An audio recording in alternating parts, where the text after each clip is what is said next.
Muy buenas tardes a todos. Un gusto tenerlos aquí en esta primera sesión sincrónica de su asignatura de Creatividad e Innovación. Hoy tenemos un súper invitado. Esta sesión, junto con la que vamos a tener la próxima semana, vamos a hacerla en conjunto entre las dos instituciones que ustedes ven ahí en pantalla, la Universidad de Asturias y la Universidad Autónoma de Cauca. Y digo yo que tenemos un súper invitado porque está con nosotros el profesor Wilfred Rivera. Eh, Ahí está su presentación, su hoja de vida, un amplio desarrollo en temas de innovación.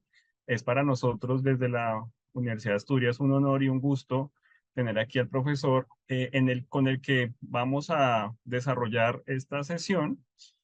Como siempre, en estas sesiones sincrónicas tienen varios objetivos. El primero es obviamente establecer un vínculo, una conexión directa con los estudiantes, con ustedes mismos, escucharlos, recibir de ustedes los comentarios, las retroalimentaciones, lo que, pues, estar de primera mano aquí en esta sesión sincrónica. El segundo objetivo es ampliar algunos temas que nos han parecido importantes en este desarrollo temático, algunos temas que pueden ser claves para conectar eh, con otras asignaturas. Y el tercero, obviamente, pues desde nuestra experiencia también proponer algunos conceptos y algunos elementos que pueden ser claves y vitales para el desarrollo de la asignatura.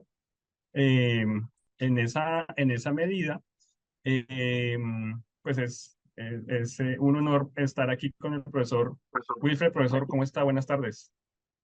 Muy buenas tardes a todos. Muchas gracias, Isaac, por la presentación y por la invitación. Y bueno, también es un honor para mí poder compartir espacio con ustedes en esta tarde. Muchas gracias. Entonces, profe, le arranca usted como con los temas y ahí vamos intercalándonos a medida que vayamos avanzando en el desarrollo.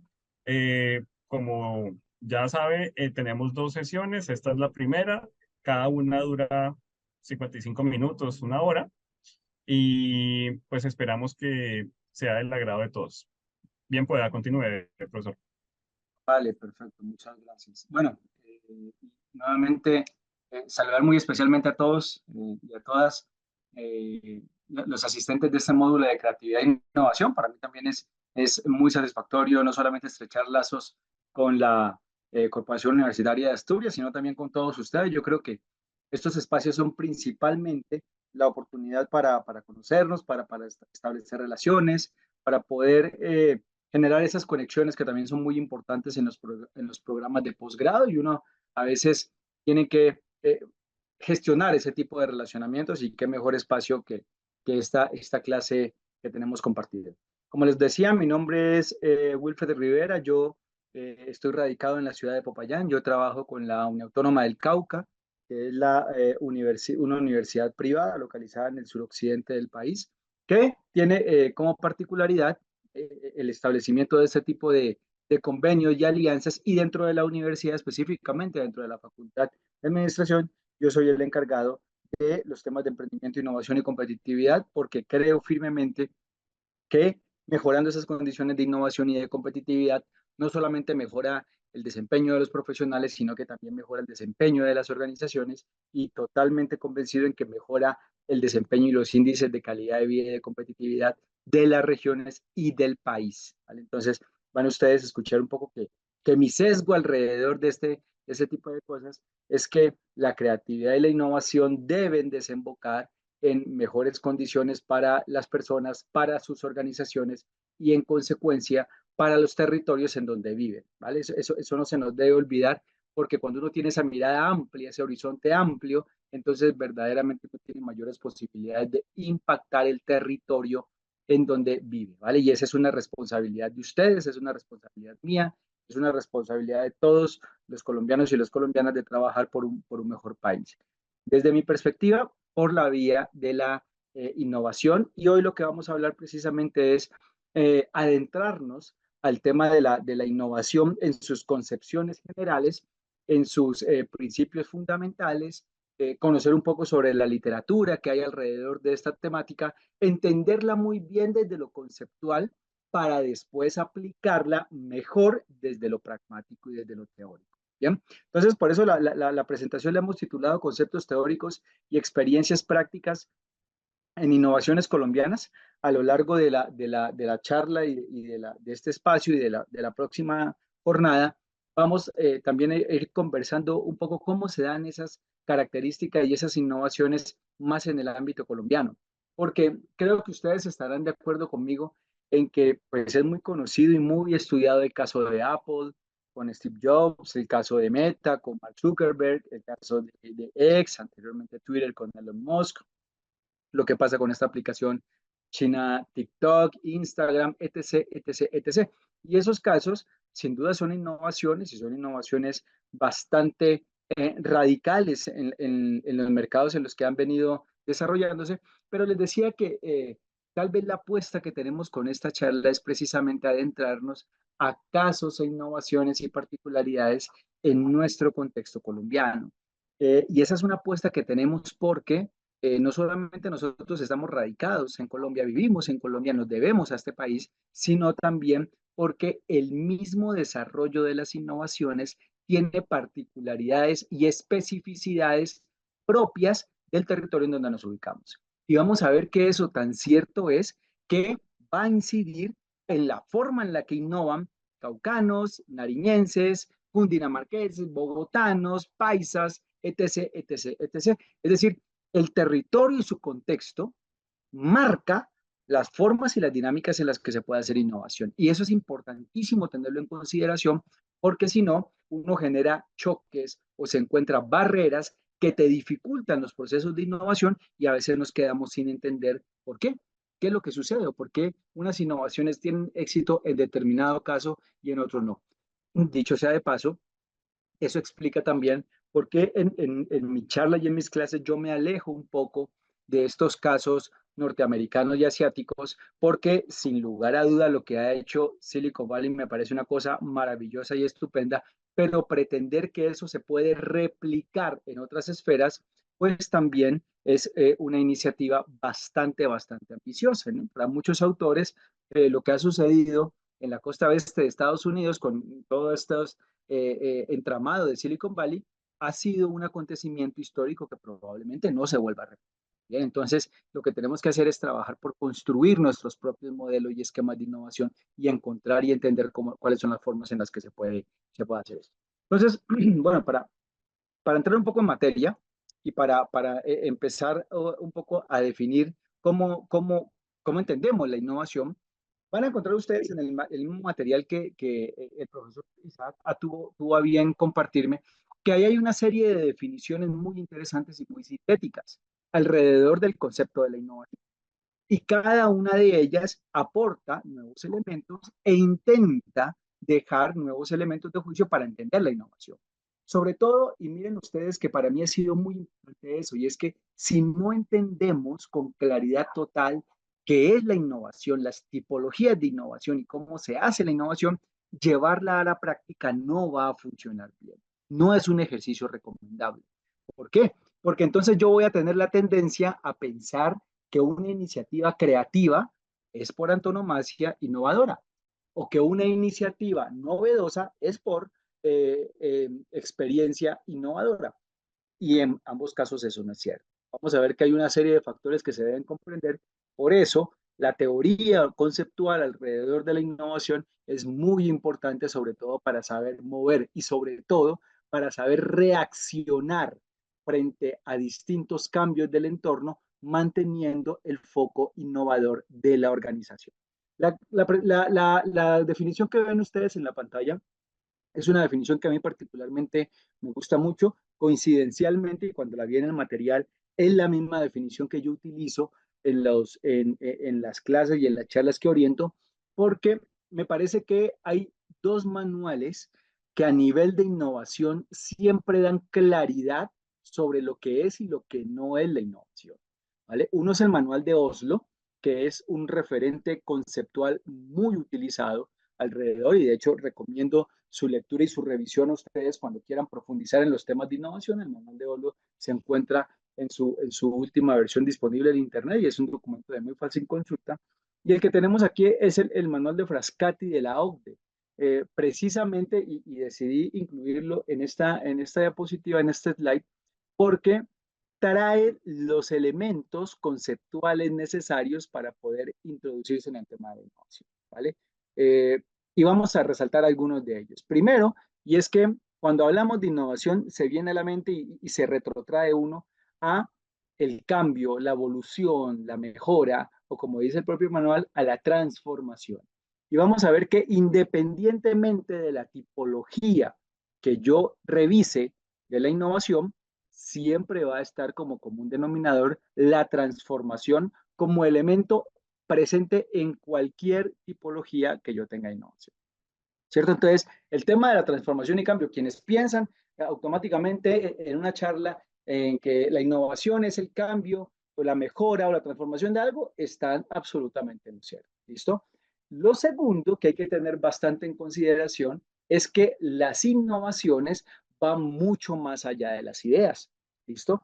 Si bien es cierto, las ideas novedosas, creativas, disruptivas son necesarias para poder avanzar en un ejercicio de innovación, pues las ideas, caballeros y señoritas, es un elemento necesario para innovar, pero no suficiente para llevar a cabo la innovación, ¿vale? Es uno de los ingredientes.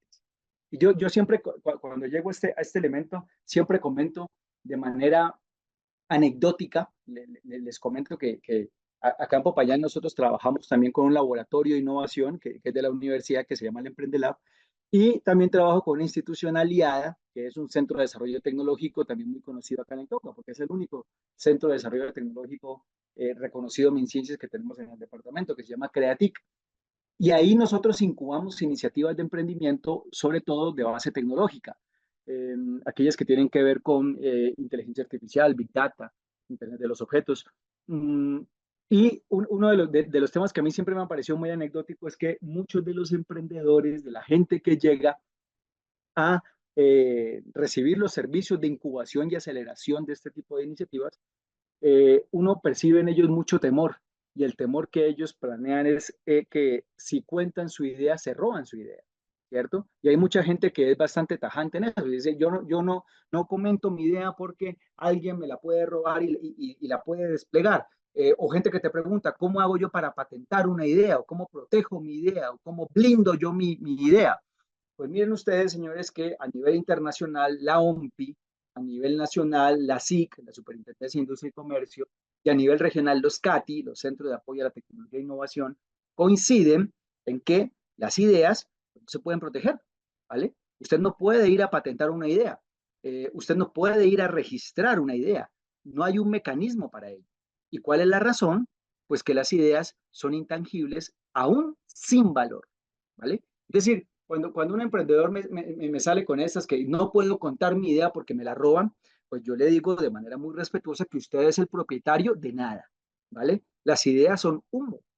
Las ideas solamente agregan valor, solamente son valiosas cuando se llegan a la práctica, ¿vale? Y en el ámbito de las empresas, en el ámbito de los proyectos, ese llegar a la práctica implica que se transforme, volvemos a la definición inicial, que se transforme en un producto o un servicio o en un proceso, ¿vale? Si no hay ese proceso de transformación, usted no tiene nada. Y tan cierto es que yo les recomiendo que hagan el ejercicio de intentar proteger una idea. No es posible, ni aquí ni en ninguna parte. Por eso les hablaba de la OMPI, la Organización Mundial de la Propiedad Intelectual, quien también establece que las ideas no son susceptibles de protección vía patente o vía registro o vía signo distintivo, porque no hay un protocolo para ello. Entonces, ya vamos a ir más adelante, vamos a retomar esta iniciativa, porque eso no quiere decir que si yo tengo una idea valiosa, yo no he arrancado con el proceso de innovación, no, todo lo contrario. Las ideas novedosas son valiosas, pero es importante que tengamos claridad que yo debo trascender, transitar, llevar esa idea a un carácter mucho más aplicado para que la idea valga algo. Y cuando yo llego a ese nivel, ahí ya se activa toda la estrategia de propiedad intelectual, ¿vale? Solo para cerrar el tema. Eso tampoco quiere decir, y eso es algo que le comento a nuestros amigos emprendedores, sobre todo acá en esta región del país, que eso no quiere decir que usted deba tomar precauciones cuando usted habla sobre sus ideas o posibles tecnologías, porque hay unos documentos muy cortos que yo siempre les recomiendo a la gente, los formatos los tienen por internet, que son los acuerdos de propiedad intelectual o NDAs por sus siglas en inglés. Y esos son documentos en donde yo básicamente digo que si al plantear yo mis ideas sobre una posible tecnología, usted filtra esa información, pues entonces se hace acreedor a una multa, ¿cierto? Porque está infringiendo la normatividad colombiana internacional en materia de no revelar fuente de información que se considera confidencial, ¿vale? Entonces, eso creo que es una muy buena práctica cuando uno quiere iniciar procesos de innovación y es acostumbrarse a utilizar estos acuerdos de confidencialidad o estos NDAs precisamente para proteger la información y darle valor. Pero ojo, que incluso con el NDA suscrito y firmado y con tu idea, todavía no tienes nada, ¿vale? Tenemos que avanzar y afinarla todavía para poder llevarla a lo que dice en la diapositiva. Un producto, un servicio, un proceso que son comercializables o que también implican el mejoramiento de algo ya existente, ¿vale? Me encanta también del manual de Frascati que abre una posibilidad muy grande de la que vamos a hablar, yo creo que en la segunda jornada, que es precisamente los métodos para proporcionar servicios sociales.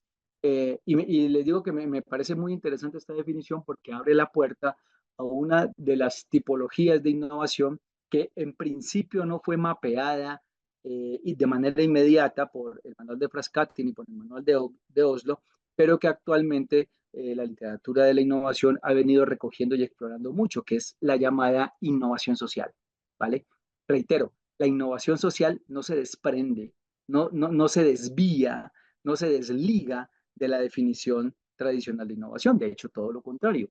Dice la literatura que la innovación social se da por los procesos de transformación en el territorio y en las comunidades que los integran. Entonces, miren ustedes cómo seguimos hablando de transformación, seguimos hablando de mejoramiento, pero con un foco muy particular en la gente, ¿vale? Y yo en eso enciendo todas tus alarmas porque creo que en Colombia y en cada una de nuestras regiones tenemos potenciales enormes en materia de innovaciones sociales. Nuestras comunidades hacen cosas muy interesantes, afrodescendientes, palenqueras, raizales, gitanas, indígenas. Sabrán ustedes que acá en el departamento de Cauca tenemos una población mayoritariamente indígena que con su conocimiento tradicional y saber ancestral también está haciendo cosas muy, muy interesantes en materia de innovación social, pero de eso vamos a hablar un poco más adelante. Por ahora, para ir concretando las ideas, estamos hablando de la innovación como el tránsito que tiene una idea hasta que se pragmatiza, se operativiza, se instrumentaliza en bienes, en servicios o en procedimientos que o bien pueden ser nuevos o también pueden mejorar ya lo existente, ¿vale?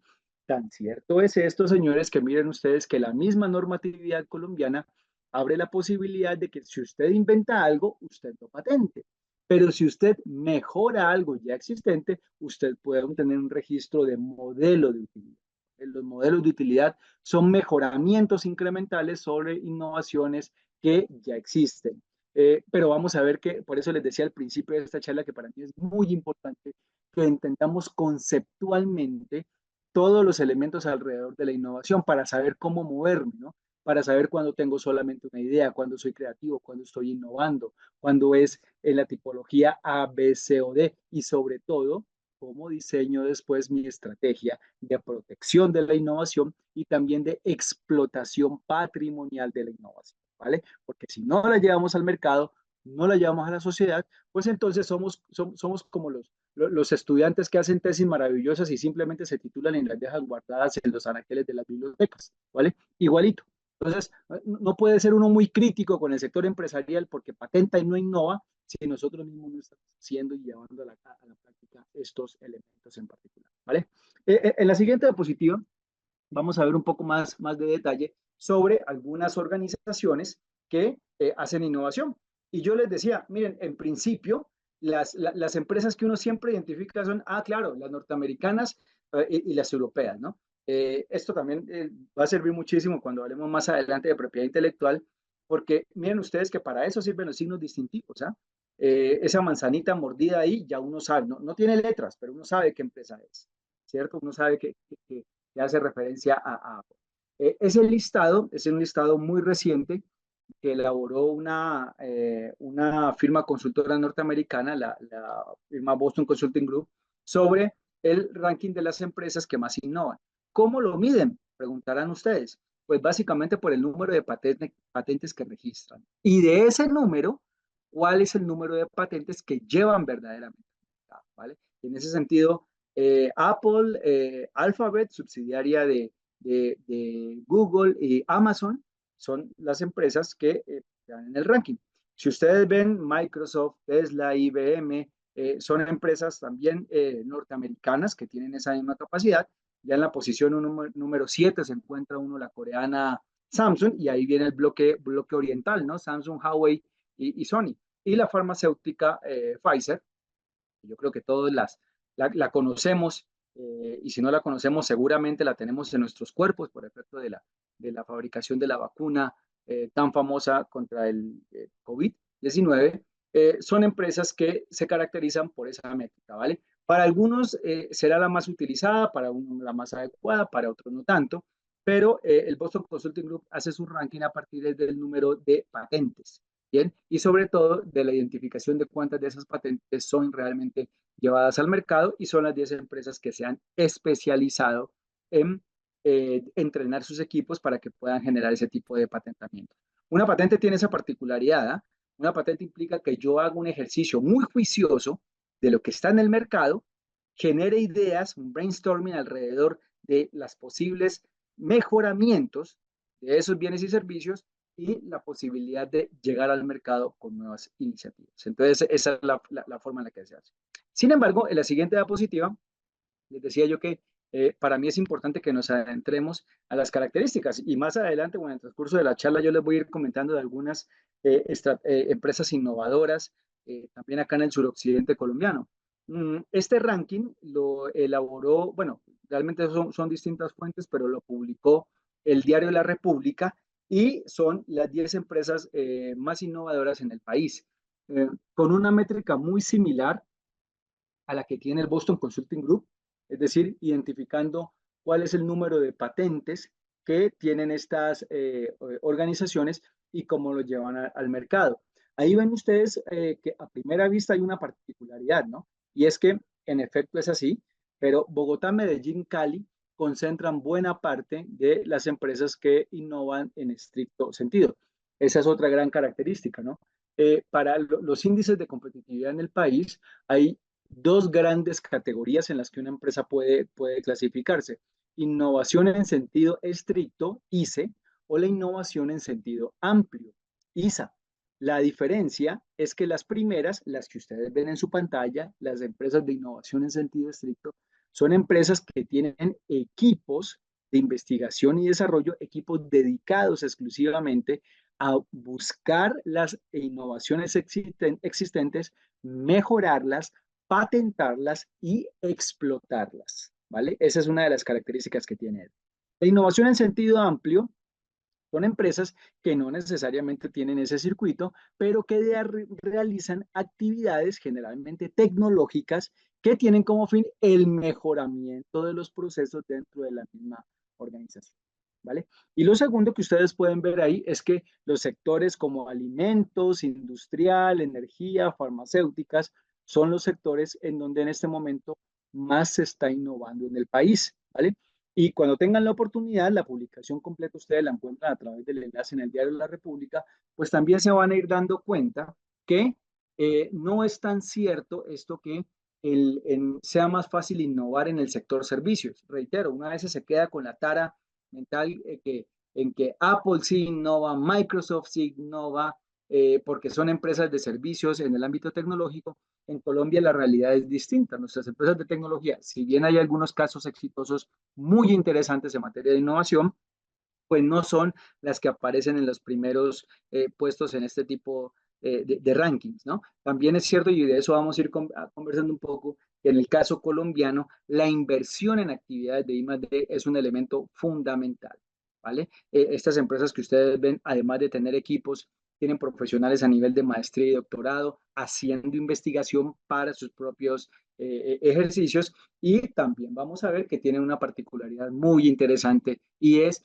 la capacidad de colaborar directamente y efectivamente con la universidad, con el sector académico. Entonces, estas empresas que ustedes ven ahí desmitifican eso del puente roto entre la universidad y el sector productivo. Estas empresas sí que saben trabajar de manera colaborativa con la academia, y desde ya les digo, una de las grandes conclusiones de este módulo y de la próxima clase que vamos a tener es que el desarrollar conexiones, el desarrollar capital relacional, el tema del trabajo colaborativo con otras organizaciones es una condición sine qua non, absolutamente determinante para que un proceso de innovación funcione, ¿vale? Solos no es posible, ¿bien? Solos no es posible. Incluso las empresas más grandes del país y a nivel internacional las empresas con los músculos financieros más grandes trabajan solas, ¿vale? Y si estas empresas no lo hacen y colaboran y cooperan para poder innovar, pues qué diremos entonces las empresas más pequeñas o de tejidos empresariales más pequeños. ¿Bien?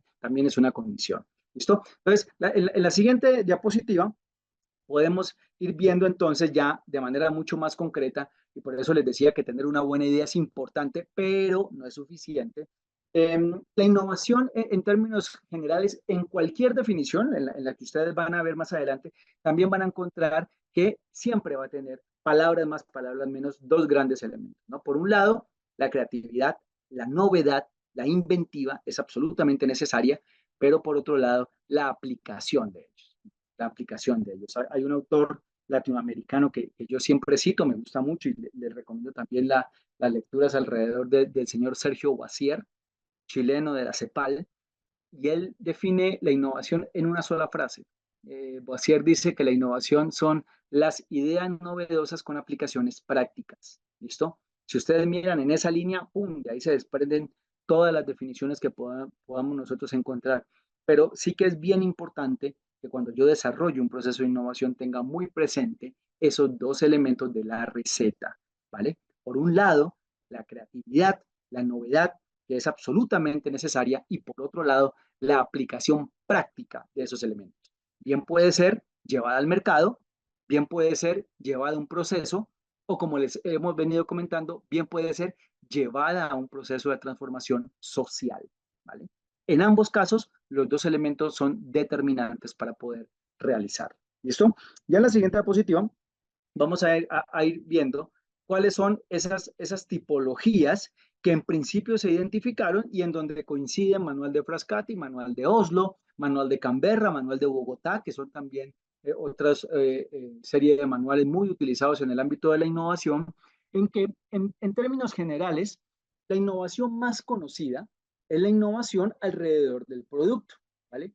Cuando usted lanza un nuevo producto al mercado, aparecía en el listado Huawei, ¿no? Cuando Huawei saca un nuevo producto al mercado, ahí claramente uno dice, ah, claro, innovación de producto.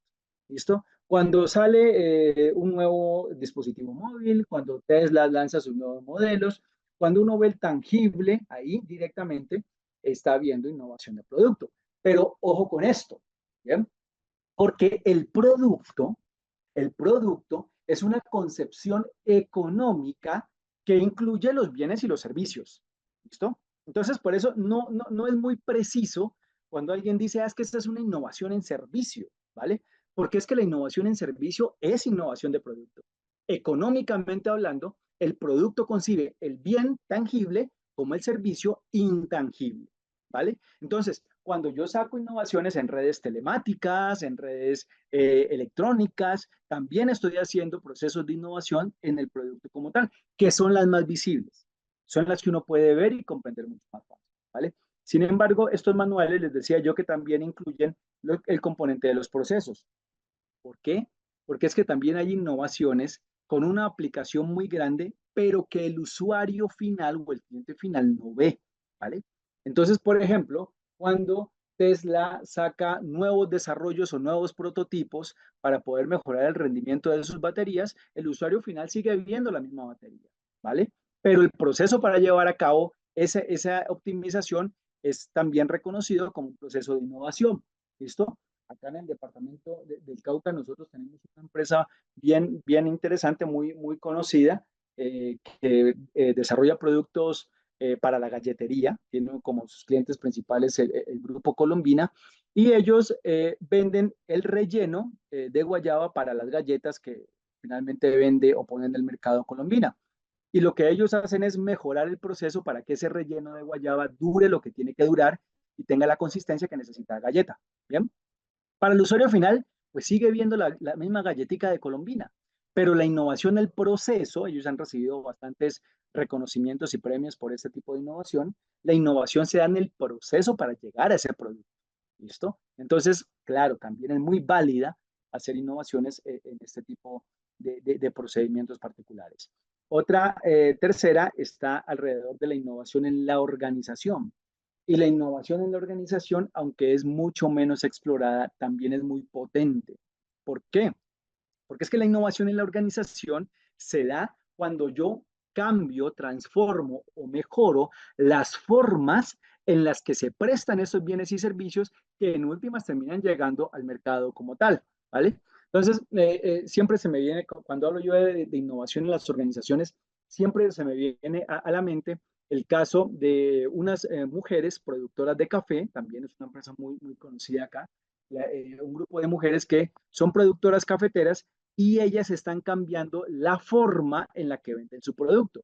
Primero porque integran toda una cadena. Ellos no necesariamente venden toda su producción a la Federación Nacional de Cafeteros, sino que tienen una red de contactos en donde entre ellas se comparten información, tecnifican su producto, acopian su producto y han establecido canales en Londres para la venta directa en ciertas zonas de este país específico para poder mejorar sus procesos de comercialización. Entonces, cuando crean ese tipo de canales, cuando organizan a su gente para garantizar condiciones mínimas de calidad, también se tiene innovación en organizaciones, ¿vale? No todo es el mismo canal de productor, transformador, comercializador. Cuando uno se sale de esos esquemas y operativiza esquemas internos de la organización, también encuentra modelos organizativos muy interesantes, ¿no? Aquí en el departamento también son muy comunes los modelos de fondos rotatorios y eso también vienen funcionando muy bien.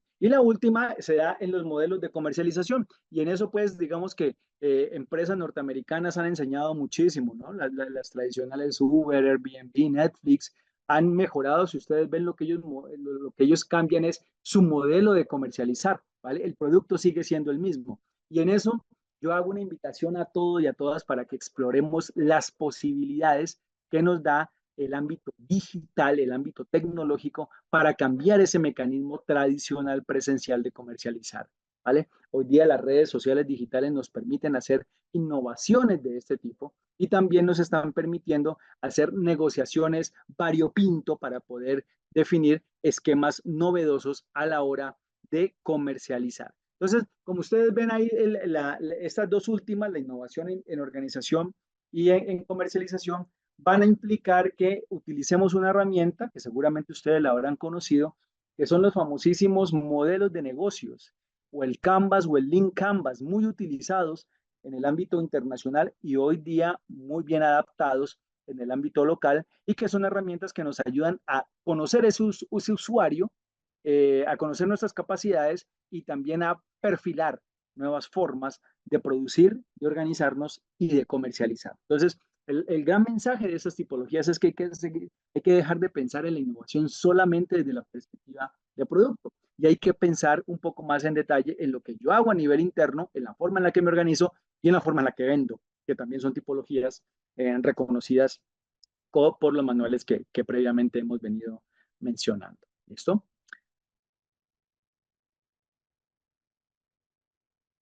Le doy la palabra a nuestro amigo Isaac para que nos ilustre un poco más sobre estos temas.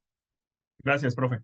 Y gracias por el preámbulo, porque es muy importante entender la innovación como claro, lo digo yo, y digamos que desde aquí es un poco más fácil trabajando desde un centro de innovación con músculo financiero como el de Ecopetrol, en el que todo el tiempo estamos pensando, como decía el profe, en desarrollar productos, servicios, estar constantemente generando capacidades.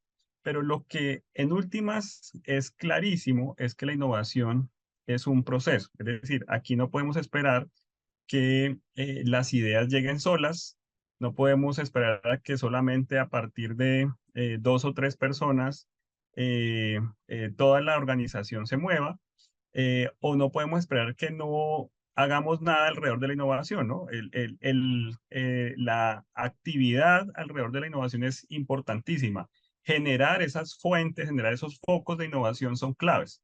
Y lo que quiero que revisemos justamente son esas fuentes, ¿no? Cómo nace la innovación o cómo en un proceso sistemático, coherente, recursivo, puede ser que nazca la innovación en la organización, repito, entendiéndola como un proceso continuo. La primera es a través de las áreas de investigación y desarrollo. No todas las empresas tienen áreas de innovación y desarrollo, incluso algunas no se llaman así, ¿no? Pero en buena parte de las organizaciones existe áreas donde están pensando o generando ideas alrededor de los productos que vamos a llevar a los clientes o del servicio que vamos a prestar y cómo se va a prestar. Y ahí es donde debemos enfatizar en que estas áreas en las que todo el tiempo están pensando en la conexión con el mercado son súper valiosas para la organización.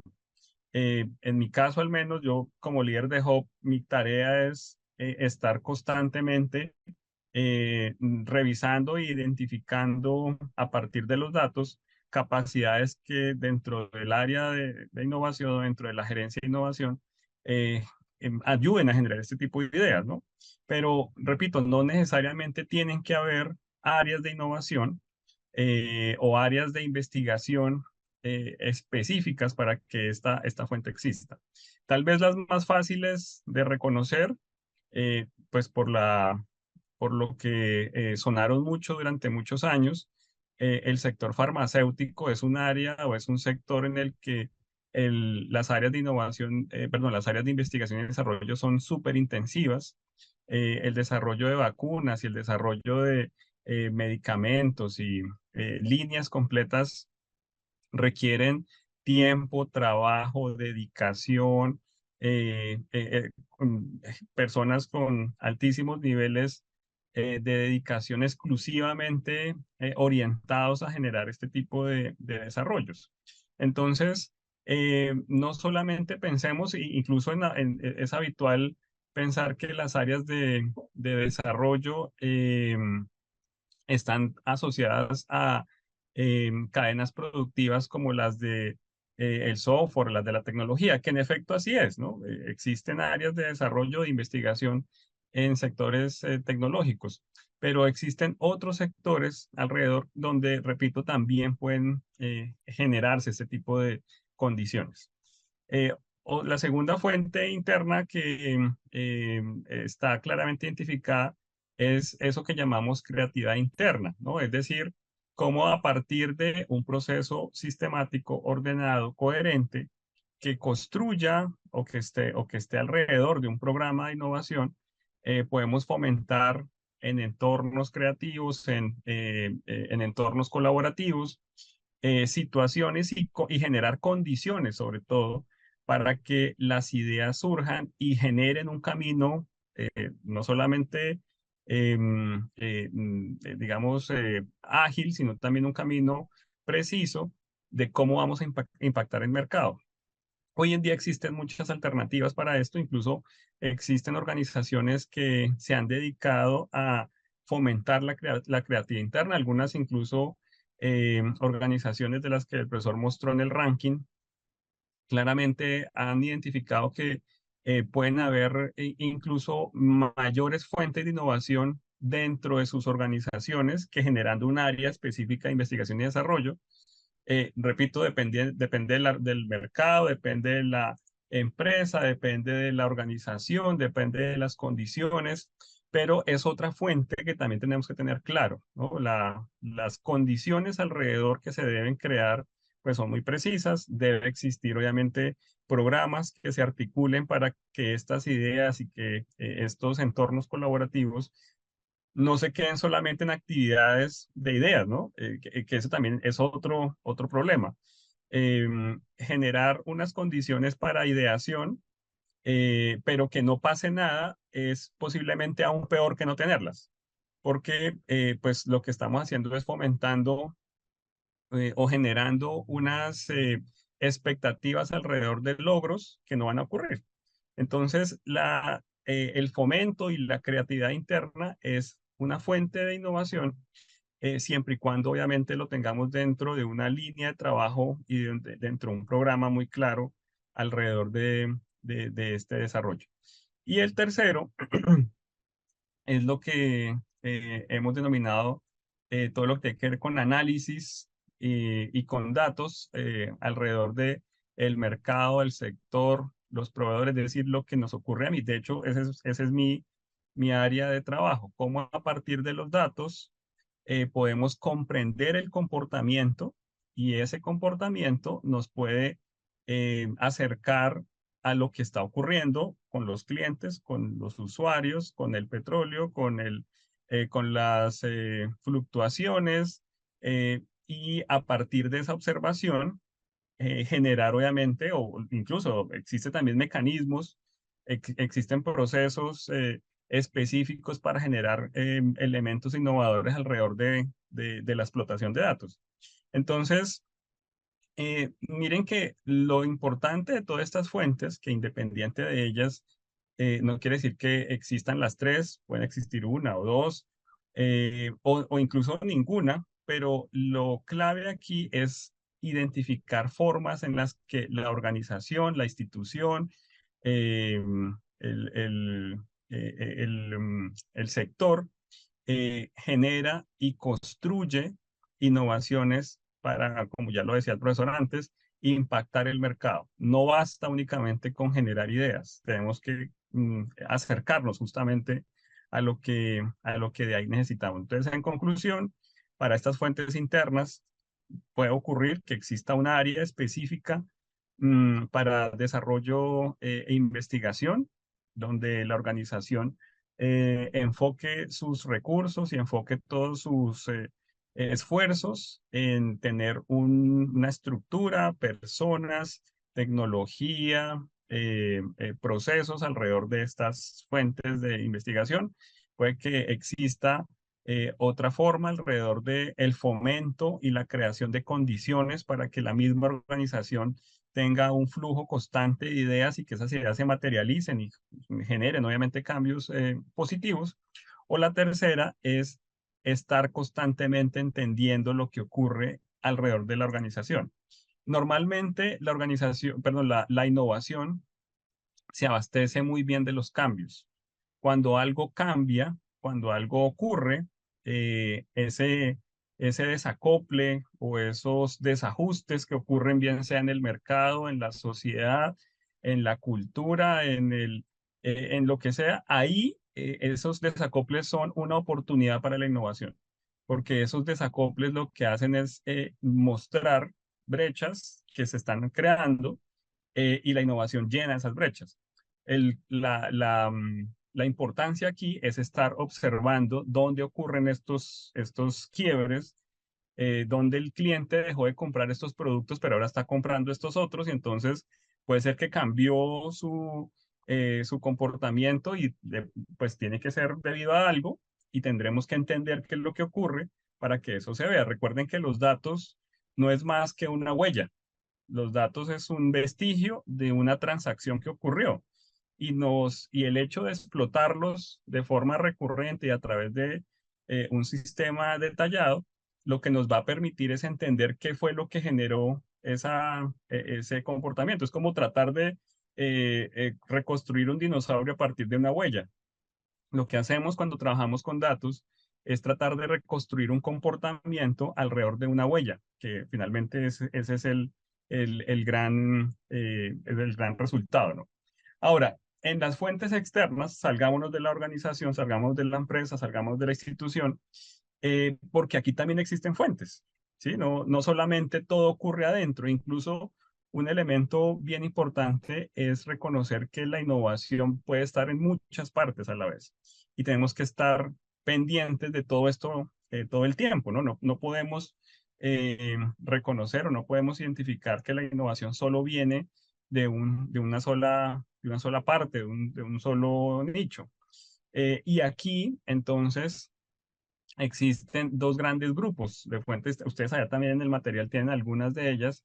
Yo lo que hice fue reorganizarlas y mencionarlas. Como les decía, un objetivo claro de estas sesiones sincrónicas es ampliar un poco más el contexto y el material que ustedes han venido revisando.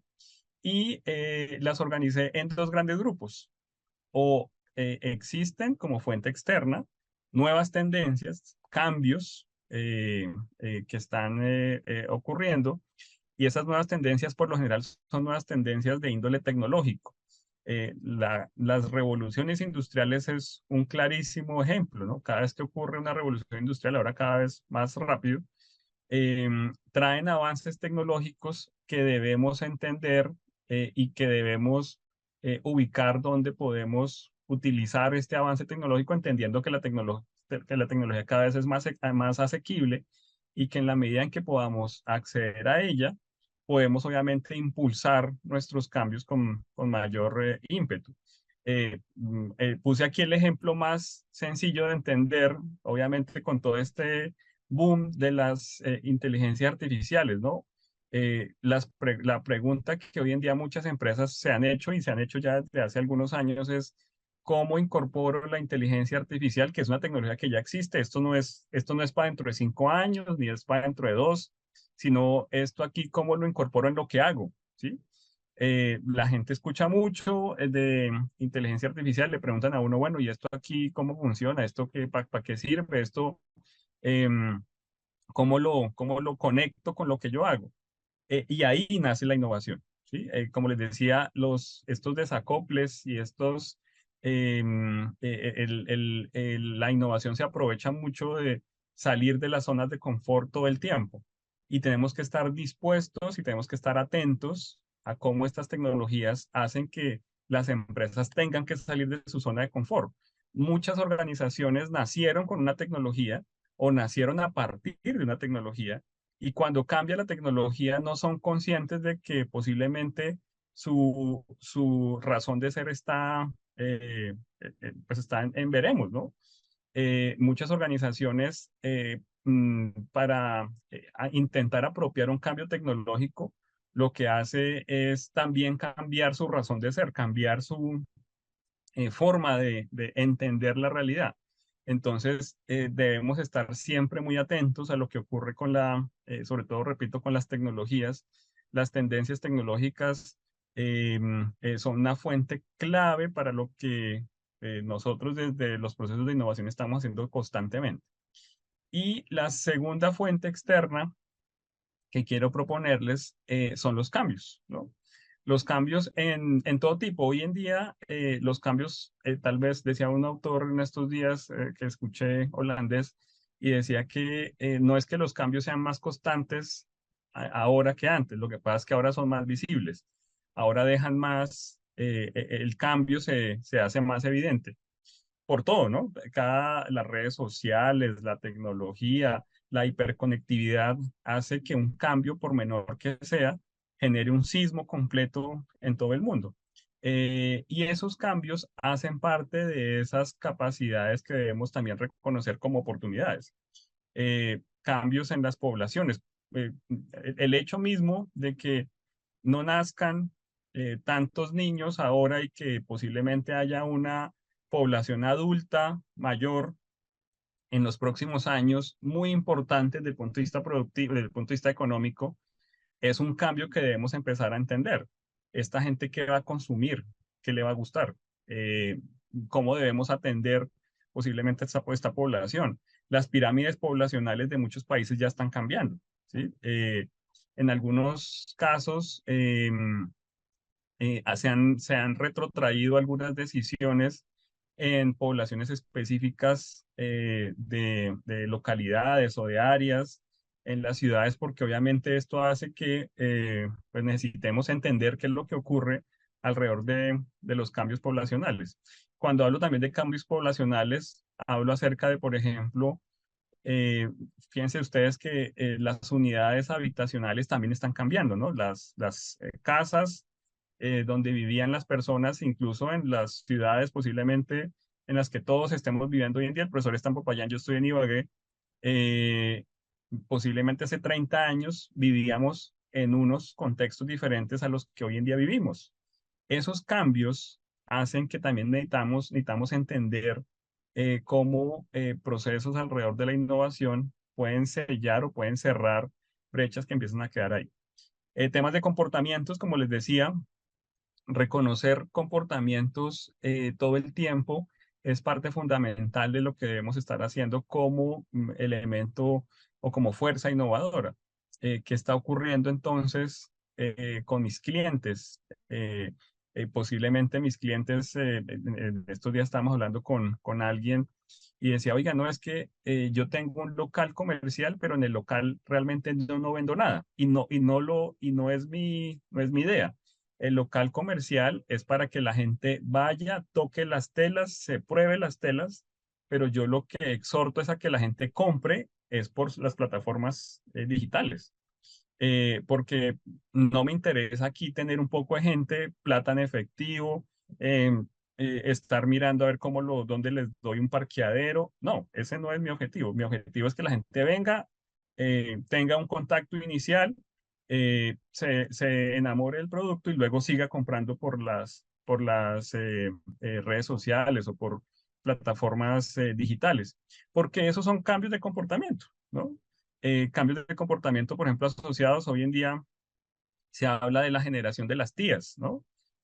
Hay generaciones completas donde ya tener hijos no es una opción y pues es súper válido, pero tienen sobrinos, ¿no? Y entonces existe una población que no es menor, de hecho se está diciendo que más o menos cerca de casi el 30% de los colombianos están en ese grupo, de los tíos, eh, y tienen un comportamiento diferente, ¿no? Son personas que en algunos casos no tienen hijos, otros sí, y que consideran a sus sobrinos una parte muy cercana, donde también les pueden proveer cosas, les pueden regalar, los pueden llevar a vacaciones.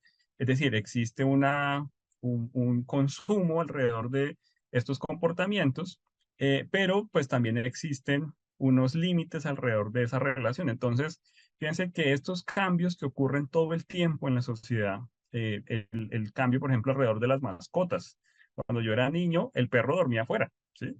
Hoy en día a nadie se le ocurre dejar el perro en el patio, ¿sí? Entonces, esos cambios que parecieran sencillos son fuentes clarísimas de generación y de creación de ideas que obviamente generan a su vez procesos creativos alrededor de la innovación. Los temas regulatorios, todo el tiempo en muchos sectores incluso y yo estoy muy cercano al sector de la salud. El sector de la salud en Colombia es uno de los sectores más volátiles en temas de regulación y cualquier cambio, por pequeño que sea, puede hacer transformaciones gigantescas en las organizaciones, en cómo hay que prestar los servicios, en cuál es la forma de acercarse al paciente, en cuáles son las tendencias que debo estar identificando.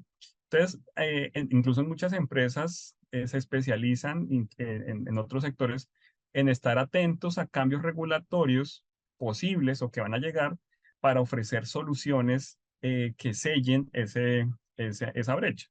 Entonces, ahí es donde debemos obviamente estar siempre muy atentos. Nuevos estándares, nuevos cambios, nuevas formas de generar valor. Em, lo digo de forma personal, ¿no? Nosotros, o bueno, yo cuando entré a Ecopetrol trabajaba en el ICP, hoy en el ICP es el Instituto Colombiano, bueno, era el Instituto Colombiano de Petróleo, hoy es el ICPET. ¿no? El Instituto de Petróleo de las Energías y la Transición. Eso obedece a unos cambios en estándares que también vienen desde afuera, ¿no? Como hoy en día en el sector de la energía, y no solamente en Colombia, en el mundo, el sector de la energía debe repensar cómo sus procesos productivos y cómo debe llevar esos productos a la sociedad. Entonces, ante todo, estos cambios internos, como los veíamos en las fuentes internas, como los externos, son súper claves, como les decía, para poder detectar brechas y ahí es donde cabe la innovación. Ahora, dentro de los principios, y solamente me voy a enfocar en dos. Ya el profesor ha hablado de algunos de ellos. El profesor Wilfred habló ampliamente de los trabajos, del trabajo en equipo, que es clarísimo. No existe, no hay una forma de hacer innovación si todos piensan igual. Y la multi o la transdisciplinaridad es fundamental aquí, ¿sí? Personas que sean ojalá, y de hecho, por ejemplo, en mi equipo de trabajo, lo que yo siempre busco cuando alguien se va o se traslada o lo que sea y llega a haber una vacante, siempre busco que sea ojalá de un área de Colombia o del mundo que no tenga o que sea de una carrera que sea diferente al de los otros o que sea una edad diferente, porque en la medida en que los grupos sean más transdisciplinarios, van a haber condiciones, no quiere decir que eso de una vez nazca la innovación ahí, ¿no? Pero sí existen condiciones ya estudiadas alrededor de equipos de trabajo diversos. Pero quiero que nos enfoquemos en dos principios súper claves para la innovación, o al menos desde mi punto de vista: la flexibilidad y la sostenibilidad, ¿sí? No hay forma de hacer cambios y de transformar la organización a partir de la innovación si no somos suficientemente ágiles y si no estamos dispuestos a fracasar de forma controlada, ¿sí? De hecho, existen metodologías específicas para que usted fracase de forma controlada y barata, pero que a su vez aprenda, ¿no? El proceso de innovación es ante todo un aprendizaje constante. Si no tiene eso claro, y si para su organización o para su empresa o para su negocio o para su emprendimiento es muy difícil generar o abrirse al fracaso, repito, controlado, difícilmente va a poder existir innovación. Mire, de las 20 y pico de patentes que hicimos en Ecopetrol el año pasado, especialmente en dos estuve yo trabajando, y de esas dos hicimos por lo menos, que yo me acuerde, unos 45 ejemplos y pruebas diferentes. En todas fracasamos. Y solamente en la última fue que dio resultado y bueno, y de ahí encontramos, y ahí para adelante encontramos la forma de sacar adelante ese resultado. Si no hubiera sido por los fracasos previos, con toda seguridad nunca hubiéramos llegado a esa solución final. Y obviamente requiere una estructura ágil. No podemos, que de hecho, y hay que decirlo, nosotros como empresa pública, es difícil en algunos casos los temas de contratación y modelos de negocio y acercamientos al sector privado, bueno, en fin, pero en general se han abierto puertas y hay que necesariamente seguirlas abriendo. Y el otro componente, el otro principio que cada vez se vuelve más importante en la innovación es la sostenibilidad. Entendiendo sostenibilidad no solamente, como les decía, como un proceso continuo, como un proceso que en algunos casos puede llegar a ser incluso hasta mecánico, pero que ante todo sea sistemático y orgánico. No solamente hablar de sostenibilidad en ese aspecto, sino también ser sostenible desde el punto de vista ambiental y sobre todo ético, ¿no? Reconocer que dentro de los cambios y las transformaciones que hacemos en los procesos de innovación, identificar los impactos que estos ocurren dentro de la sociedad, del medio ambiente, dentro de lo que cualquier cosa que hagamos y que liberemos al mercado puede ser o es de vital conexión, es un elemento que debemos como principio mantenerlo siempre identificado. Entonces, con esto creo yo, y pues por tiempo, creo que tenemos que dejar ahí, profe, en esta primera sesión.